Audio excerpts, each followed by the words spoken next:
Hi, this is Paul. A big part of leadership is sense making. Those of you who have followed my channel for a long time know that we do our sense making. We outsource our collective cognition through other people. Those are all sort of fancy words to talk about the fact that we need each other and we listen to each other and we try to figure out how to live and what to do through each other, which all involves listening. Obviously, the events of the Christian Reformed Synod 2023 were incredibly important for the continued life of the Christian Reformed Church. We are now living in a multimedia environment that is no longer mass media, but niche media and social media. And what that means is that a lot of our collective sense-making and collective cognition is now being done in other chains. In my grandfather's day and my father's day, you would have meetings and meetings and meetings. You'd have all different levels of meetings. You'd have official meetings. You'd have informal meetings. There was a thing in the Christian Reformed Church that used to be called internos, which was ministers getting together. You'd have friendships, and all of this chatter would go on in all of these different levels, and that would be the collective cognition of the denomination. Now, I've had Pete on the channel before a few times. Pete is a they keep changing the names of these things. Basically, he's an interim pastor when a church loses their pastor to retirement, or the pastor gets called to another church, or some other reason like that. He goes into the church and works with the church to help them with their transition until they get to another pastor. He lives up in Edmonton, Alberta. He watched my channel quite closely during the Jordan Peterson days. He started his own Jordan Peterson meetup and had a number of experiences with that and talked about it. And then he created his own YouTube channel. And every now and again, he makes a little YouTube video. And he's been making some, again, regularly. Just recently, he's got 66 subscribers. You can see that he made a video responding to Synod back when Synod was going on. He had my name in it, and so that video got 2,100 views, and then the next one had 500 views and 180 views, and so it's a small channel. And so if you think that making YouTube content is sort of this meritocracy, you'd be horribly wrong. The YouTube algorithm sends videos to people that, I don't want to agentify the algorithm too much, but it certainly has agency. It sends videos to people that it thinks people will watch, and that rewards obviously large channels and penalizes small channels. And it doesn't necessarily say much about the value of the content, but says more about what the algorithm thinks will hold the attention of the audience longer. A little while ago, I did a video on the revival that was happening in Kentucky, and that video every night after 11 o'clock Pacific would shoot up and would be very popular until 5 a.m. Now, I have no idea why that video would be popular. People that have never seen another one of my videos would find that video. In fact, one woman who is not technically a member of this church, but has participated in this church for a very long time, came to me and said, "I saw you on YouTube." I think, for example, what that algorithm did was that algorithm pushed videos to people who keep YouTube running 24/7. Some of you might not know this, but there are people, and I think not a small number of people, that have a computer or a TV or something playing YouTube 24/7 in the way that I've known people that keep the radio on all the time. Well, some people keep YouTube on. And that algorithm just keeps sending them videos. And so once the algorithm has an idea about what a video should do, it will just send it out there, and out that video will go, and that video will get lots of views, and so on and so forth. So poor Pete hasn't had much success as a YouTuber, but he released a video today because I pushed back that I thought was really good and really important. And so because my channel's a little bit bigger of a platform, I wanted to give him his video a little bit more visibility. I thought it was an excellent video. And Pete is on Voices, and so he and I chatter on Voices. We've met in person. We were in Grand Rapids we both had conferences that were meeting at the same time. So Pete and I have been chatting together on and off for, oh gosh, how many years have we known each other, Pete? I got on Voices about 25 years ago. So Pete's been on Voices at least since then. So Pete, again, is a Canadian pastor. He works as a trained transitional ministry. They keep renaming that stuff. He'll correct me when he sees this. But I wanted to give his video a little bit more. I wanted to give his video a little bit more visibility because I thought he made some excellent points in the overall CRC conversation. So, one person's smart is another person's dumbest idea ever. At Synod 23 particularly, we saw a pastor who was the reporter for a conservative majority report motion say to his fellow conservatives with tears, "Don't be jerks about it." We also witnessed a respected centrist, or maybe centrist progressive pastor who was very knowledgeable about the situation say outright, "This is going in the direction of punitive. This is punitive." He said that of a motion in the conservative direction. That of course was Paul DeReese's speech. He's talking about these two moments that I've clipped on my channel. And another speaker gave a personal description of his changes in perspective on issues of sexuality. And he covered at least a decade, if I remember right, maybe more. And as he finished that story, he called for more time because he was recognizing that it takes time to process these kinds of things. So those are three highlights I want to put in mind as I create this video today. And as I continue thinking about what is happening in our denomination as a whole, and as I can... And I like what Pete's doing here because, you know, whether or not people are watching his videos, or a lot of people are watching his videos, he's doing his sense making, and he's very much doing what I've done. He's sort of watched how this has worked for me, that there's actually value to talking to this strange little camera, which is connected through these wires out to YouTube, and then to get feedback back. And this collective cognition, there's actually a lot that is worthwhile. And even though there's limited amount of bandwidth out there to listen to things, one of the things I value about YouTube is one of the things that YouTube has done is done the rather remarkable thing to allow small channels to get attention, which is sort of the inverse of mass media. Now, again, as I said, with respect to the algorithm, it's pretty dicey. It's definitely not a meritocracy. If you can put out the best idea in the world, and contra to what Thomas Edison said, the world won't necessarily beat a path to your door. It might not happen because there's way more things involved. It's not just sort of a strict meritocracy. But Pete's doing his sense making, and he shares his ideas with us, and I usually watch his videos. So I'll usually leave a little comment to let the algorithm know that I'm watching his videos, so people watching my videos might watch some of his videos, etc., etc. Continue doing that with an eye to kind of waking us up to what's going on. Paul Vanderklay, in a video that I will link, lays out a theory about an assumption of progressivism, and he said this before, and that assumption of progressivism goes like this: everyone will eventually get to understand things like we do, in the same way that we do. And his theory is that that is no longer getting traction with those in the middle, the moderates, as he categorizes them. And I think he's correct on that thesis. I see it. I feel it in myself even. And it's an important pause.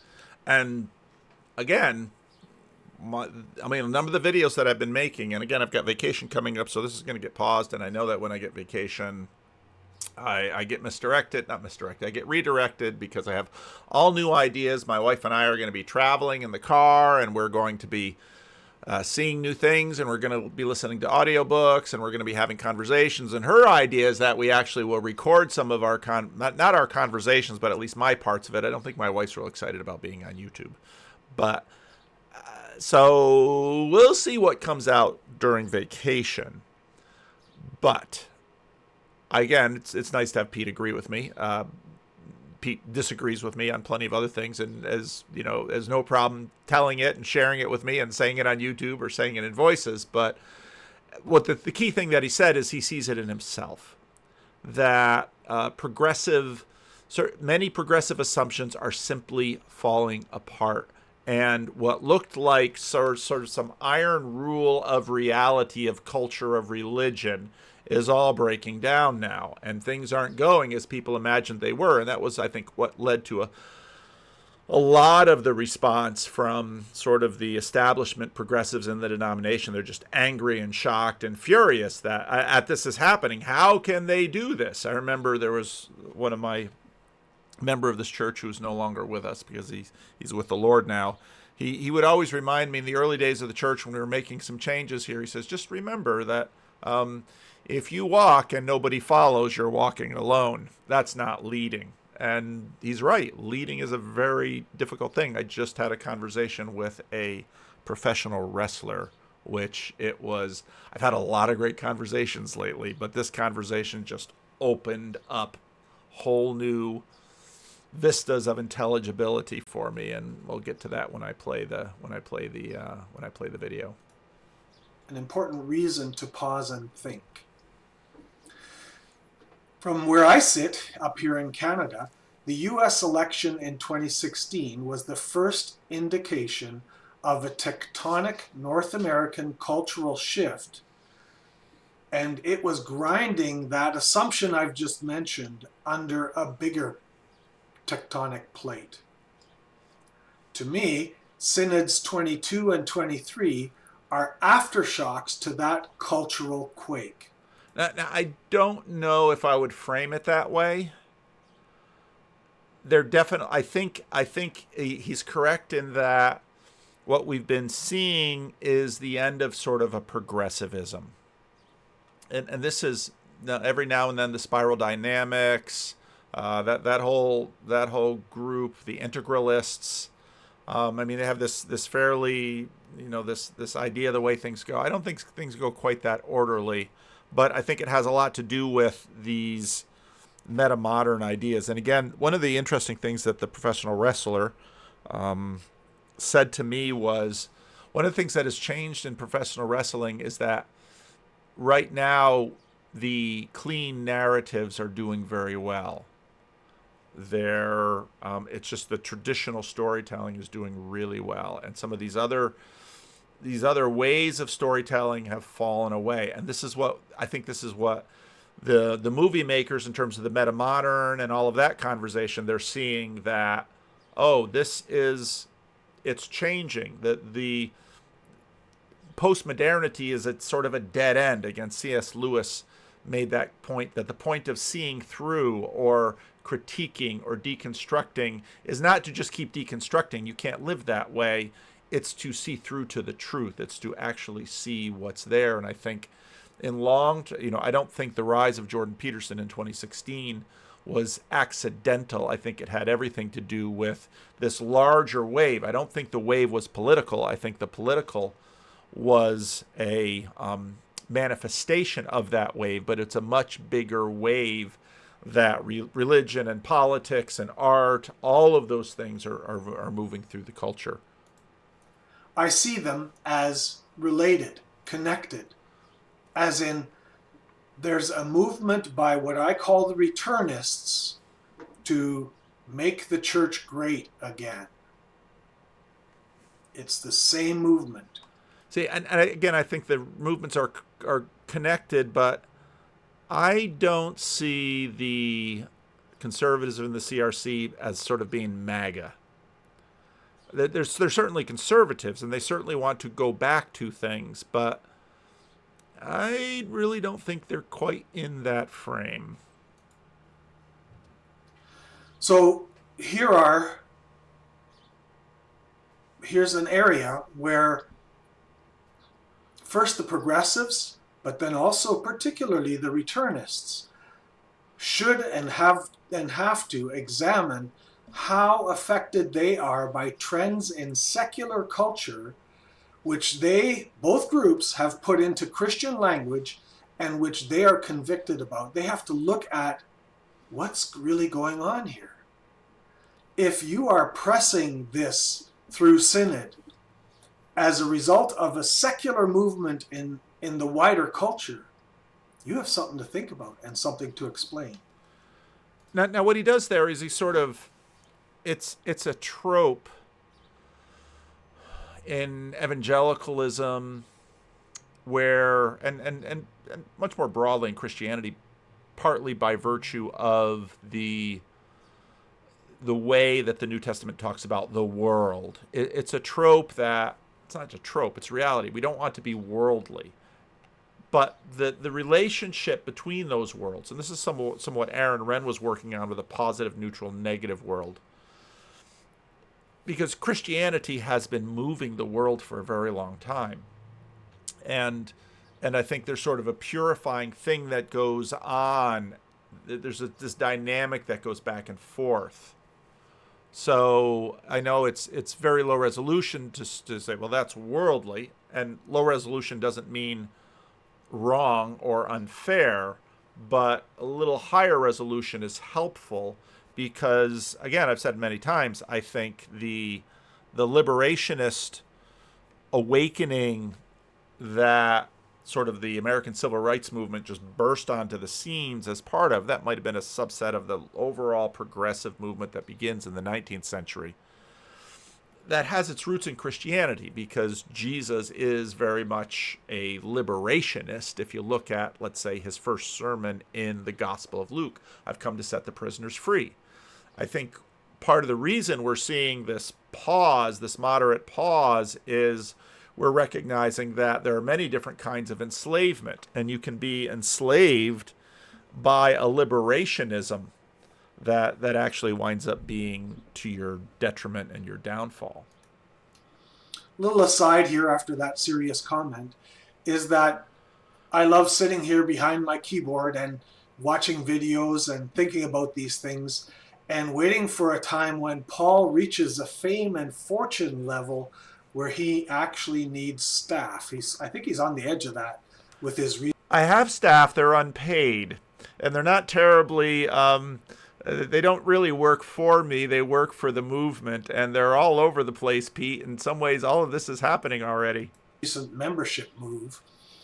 And when that happens, I'm going to offer to come on staff and to make summary or thumbnail videos of his videos. And mine will always be. You can, Pete. You can monitor the clip. Just go ahead and make a clips channel. If you have tried and all have failed, so. Again, the truth is my channel is really sort of small for this. Less than a quarter of an hour. And they will be called something like, what Paul gets in this video is XYZ. And that's because I usually don't know what I get at the video until the end of the video, because the talking at the video is sense making. I usually have an inkling of an idea of what I want to do when I start the video, but it's not until the end of the video that I actually see something. I mean, it's the same way with writing a book, or writing an article. You don't know what you want to learn until you learn it, and the making of the video and the doing the talking and the writing the book or the writing of the article is the process itself of learning. So yeah, you can certainly make a summary videos of what I've learned, but then I'll probably listen to it and say, well, that's not exactly what it is, because of course we all see through these different eyes and we see things slightly different, but that's part of the reason and how we grow. Or I also like to think of it as Peter's Digest edition of Paul Vanderklay. That's a better title, Pete. That's a better title. And I hope you're laughing at this, Paul, if you get to consume it. I am laughing. I think it's great. Back to my content. Part of our shock, and I say our because I fit in the progressive but not yet affirming label end of things. And yes, we all despise to some degree these labels, especially when others attach them to us, but they are still helpful in placing people in their thinking and helpful in listening. I'm finding that because I push back against the conservatives, they make an assumption that I'm affirming. Incorrect. And a lot of that pushback happens on voices, because Pete sometimes he works from a script, and so he'll release the video, and then he'll release the script on Voices, which I think is pretty cool. Sometimes I'll write something on Voices, and then I will make a video about what I sort of learned while I was posting it on Voices, and that way my channel and CRC Voices sort of go back and forth and back and forth. And those of you, and I'm by no means recommending that a whole bunch of you find CRC Voices. And I'm probably not going to put the link in here just in case that'll make it harder for some of you to find it. Ever since I started making videos and doing videos about Synod, a lot of new people have joined Voices, and that's actually been great. But Voices is very much about the Christian Reformed Church. And even though you don't have to be Christian Reformed to be on Voices, but it's a listserv, and so it's a very different, it's kind of old school social media before we had Facebook or Twitter or MySpace or anything like that. Okay, so smarten up. That is such a CRC Dutchism. I can't hear him, and that would grind on Pete, because Pete's got, Pete has a lot to say about our tradition and its relatedness to Dutchness. Pete's part of the newer wave of immigration into the CRC that is in Canada. So his connection to the Netherlands is much closer than mine was. Again, my family came at the end of the 19th century. And like many CRC families in Canada, they came after the Second World War. So that, smarten up. I've heard CRC people say that just like that. And Job's going to listen to this probably. And I wonder if there's just like Ask Van Donk. There's Dutch sayings and Dutch proverbs for everything. But just the way he said it, Pete, just the way you said it, I heard, I don't know how many countless Dutch CRC people say that just like you said it. Okay, so smarten up. Affirming. Incorrect. Okay, so smarten up. Incorrect. Okay, so smarten up.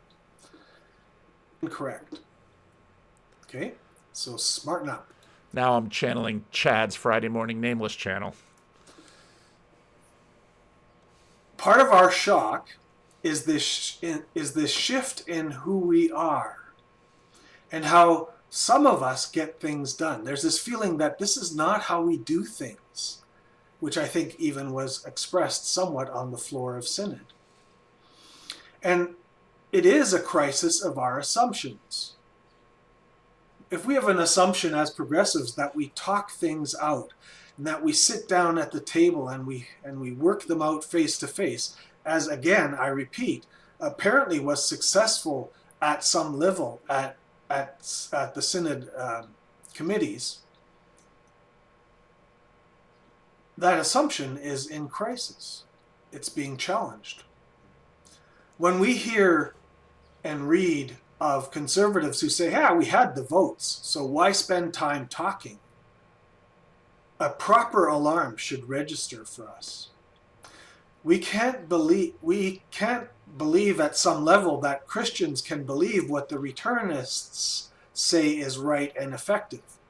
So, and what he said there, well, about the talking, I mean, the truth is, Synod is in a fixed time period, and if you have 3-minute speeches, you'll have this many speeches you can have, or number of people you can hear from. I actually thought a number of years ago that what Synod should do is hand out a certain number of chips to everyone. And like maybe 3 chips. In other words, not for points of order, although people play with that, 3 or 4 or 5 chips or something. And this is how many chips you get. And every time you speak, it costs you a chip. Now, other people, you can give your chips to someone else to speak. You're allowed to do that. But every time you speak, you get a chip. And I think that would actually let more people speak. But the point isn't to just let everybody speak. That's not everybody's gifts. There are certain people who are gifted to speak and should speak on certain things. But if everyone had a certain number of chips, well, you'd think about what speeches you really want to make. And now that might not even be really help you make the right speech at Synod, but it would add a little bit of economics to this, and probably we might get better quality of speeches, because what I said about Synod before it started was that there's going to be some people that you see step up to the mic all the time. And even though you say, oh, we need voices to be heard from. Yeah, but if this person is on the mic all the time, there's a whole bunch of voices you're never going to hear because your container is of a fixed size. And so what you want to actually have it do is a system, I almost knocked over my water bottle, didn't want to do that. What you want is a system that will moderate so that people get a chance to speak. The best people who should speak for certain things, the people who have the best speeches for certain things, should get their chance to speak. And that's why you can give chips to other people. Maybe two people say, you put that better than I do, I'm going to give you a chip. Or I'm going to give you all my chips. They probably not use them then, but something like that. And that's why when people go to Synod, I often recommend, I'll give them the advice that Neil Plantinga gave to our class. He'd say, basically, when you go to your first Synod, don't say anything at all. Don't speak to the floor. You can say things in the advisory committee. That's where you really have a lot more room to say. But choose your moments carefully on the floor and speak to have the greatest effect and influence. So we all sit here and we have to challenge our own assumptions and clarify them. We progressives and moderates have work to do here, not just in getting through all that ourselves, but more seriously in actively articulating our beliefs and carefully challenging the beliefs and behaviors that we think are not appropriate. And this has been the moment I've been waiting for. That I think winning makes you lazy and sloppy. You see this all the time. Winning makes you overreach. Look at a political party that has been in power for a very long time. They are conditioned to winning, and they think they will get their way. They think all they have to do is stand up and be who they are and say what they will, and they will get their way. And that makes you lazy and sloppy, and at some point, you're going to lose. At some point, someone is going to take away your cheese. At some point, someone is going to say, no, we're not just going to follow you anymore unless you listen to us. Jonathan Pageau often talks about hierarchies, and it's really key for those at the top to listen to those who are underneath, because those at the top must serve those who are underneath. This is exactly what Jesus says time and time again. And leadership, if I call a group elites, that's not, this is something you get from Aaron Wren, that's not an insult. Every functioning community needs elites. That's the job of the elite. But the job of the elite, just like Jesus says, is to serve those. Now, what has happened is that there have been sort of these set groups of marginalized people. And in many respects, they have been marginalized. They maybe continue to be marginalized. But there are way, way, way more categories of marginalization. And marginalization scales in all sorts of different groups. So in some ways, the progressives were the marginalized group at this Synod.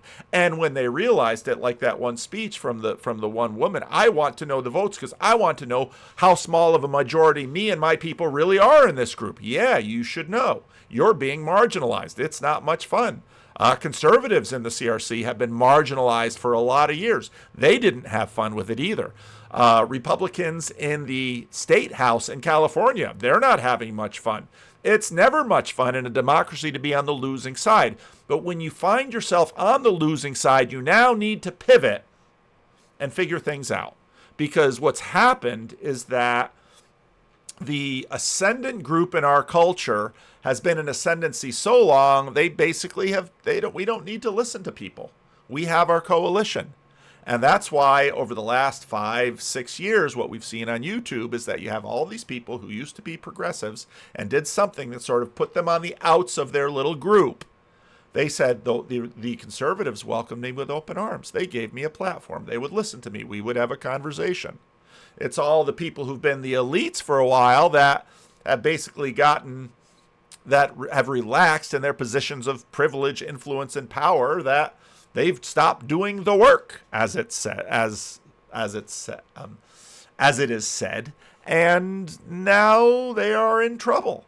And so what Pete just said here is exactly right. This is a moment for Christian Reformed progressives and moderate progressives to sit and say, things have changed. What is my posture? Maybe I'll leave. Maybe I'll stay. Maybe I need to figure out what being a minority in a community is like and how, in fact, I can win friends and influence people. Because that's what you do. And I think Pete is dead on right here. Like being jerks about behaviors that we think beliefs and carefully challenging the beliefs. The progressives and moderates have work to do here, not just in getting through all that ourselves, but more seriously in actively articulating our beliefs and carefully challenging the beliefs and behaviors that we think are not appropriate, like being jerks about it. So this post is a call to reflection and action on all moderates. For moderate conservatives, meaning you have, again, to explain the label, you have no trouble with the actual outcome of the decisions of recent synods, the actual content of them. Are you okay with the semi-inquisitional clean the house approach toward those who need time to think about all of this? Now watch what Pete's doing. He is doing he is practicing what he is preaching. He is appealing to the other side and saying, now there's some on the conservative wings who want to sort of lock everything down. Are you okay with that padlock? Think about that. And that's where the gravamen conversation that everything is going to shift to for this year, that's where this is really going, because people understand that, well, we don't just want to shut everybody out, because actually, if you believe yourself in a position of strength and truth, you actually believe that, well, conversation is a positive, because if you have the better arguments, if you have the truth, if you have the Bible on your side, you should be able to win the arguments. Because it's one thing to shut out the person next door. It's a better thing to win them over. So think about what you want to do. Think about how influence and sense-making and collective cognition needs to happen in the Christian Reformed Church, and what are our practices and manners and traditions with respect to that formation. If you are not, as a moderate conservative, comfortable with that, the well-being of the CRC needs you to speak up and take action against that part of it. So you're not disagreeing with the decisions, but how they've come about. And how... And I don't think anything's come about in a bad way. Everything's coming about in a straightforward, legal, very CRC, very synodical way. CRC reliably has fights every year at Synod and big fights every 40 or 50 years. And we're pretty much right on track for that. And that's what we're doing. So we will continue to discuss the gravamen question and figure out, okay, how do we live together? People who need time to think are treated in them. For moderate progressives, it's a little different. A moderate progressive, I mean you're not good with parts of the decisions of recent synods, particularly the elevating of an understanding of one word in the catechism to mean something those who do not agree same-sex marriage individuals should be office holders in the CRC hold forth. But you are okay with what is called welcoming of all to be part of the worshiping community. That's how I see a moderate progressive. You need to begin to articulate more clearly why you think that way, and you need to do it calmly and rationally, and along with the rationally, with scripture and story support. And you need to do it in the language that this other culture, the Returnists, can understand. You can't use revisionist language because that'll plug their ears right away. They will not understand that, as I've experienced. And you also... I don't know that they won't understand it. I think they'll I mean, part of the reason I'm doing this series on, what I named today's video. What did I name today's video? Why CRC Progress has stopped. That's basically going to be the title for a series of videos about why, this tectonic move that has happened in our culture. And you can see it at varying levels. You can see it in wrestling. You can see it in movies. You can see it in religion. And you can see it in politics. Like Pete said, I mean, this is a much larger wave, and it finds expression in different things. That doesn't mean that the CRC conservatives are Trumpists. That somehow Donald Trump is a manifestation of this wave, not the driver of this wave. Also need to get some grieving done with before it's too late. And the floor of Synod is not a place to grieve publicly. See, and I don't know if I agree with, everything that Pete just said right there in terms of the rationality. That's a very modernist frame. It's rhetoric, it's persuasion. And I don't think there's anything wrong with grieving publicly on the floor of Synod, having a lament there. You have to be careful, because in a politicized environment like that, if you're lamenting something that other people are celebrating, it might not work to your advantage. And I think that's the point that Pete is making. That's my call today. The middle needs to rise up. The middle from both sides of the center. The middle is I think in very many ways in charge, but of course the middle is just gradients, is probably gradients on the polls. That's what's so interesting about conservative, moderate, progressive, is that the middle has their own gradients, and actually something like Synod is a moderating force, because again, the big change that has happened in the Christian Reformed Church is that for the most part, the progressives have had, the moderates have looked to the progressives for leadership, and now the moderates are being influenced by the conservatives and allowing the conservatives to lead, but the moderates are in the middle, and you saw that with the one swing where they said, yeah, we're not looking to go this way, but don't be jerks about it. In some ways, that could be one of the things that comes out of this synod. Okay, you won, but be astute to the winner's dilemma, that winning makes you lazy and deaf. So to the degree that you will be allowed to lead means figuring out just exactly what to do. Center of the division here. So one person's smart is another person's dumb. And they need to learn to talk to each other. If any of us, if all of us on all sides value the Christian Reformed Church and her values and what she stands for and her history.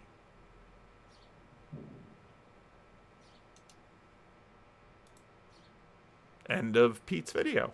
So, yeah. Good job, Pete. And keep it up. Keep doing the sense making together, and we'll see where we go. So let me know what you think. Leave a comment.